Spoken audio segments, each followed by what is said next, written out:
अस्ट्रेलियाको मेलबोर्न वेस्टमा होली मनाइराख्दा फेरि मैले एकजना दाइलाई यहाँ भेटेको छु। हामीले थोरै इलेक्सन सँगसँगै आइरहेको लगत्तै होली लगत्तै आइसकेको कारणले गर्दा फेरि केही चुनावी कुराहरू सोध्छु म उहाँलाई। अहिले नेपालमा हजुर हुनु भएको भए कसलाई भोट हाल्नुहुन्थ्यो? अहिले भन्नुपर्दा मैले नेपालमा भोट हाल्ने अधिकार गुमाइसकेँ, यहाँको सिटिजन भइसकेपछि। त्यही भएर मलाई त्यो कुरामा अहिले बोल्दाखेरि औचित्य हुन्छ जस्तो लाग्दैन है।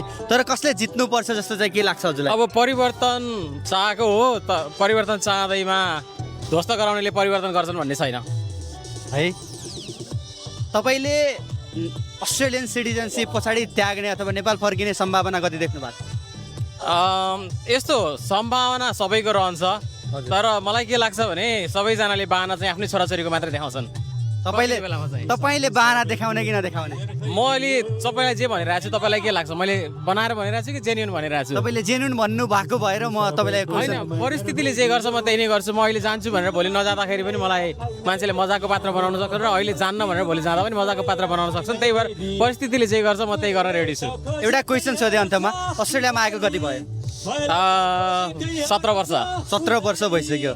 कुन अकुपेसनमा काम गर्नुहुन्छ अहिले? अकुपेसन चाहिँ कम्युनिटी सर्भिसेस हो। Community service. Perfect, thank you so much for your time. Thank you.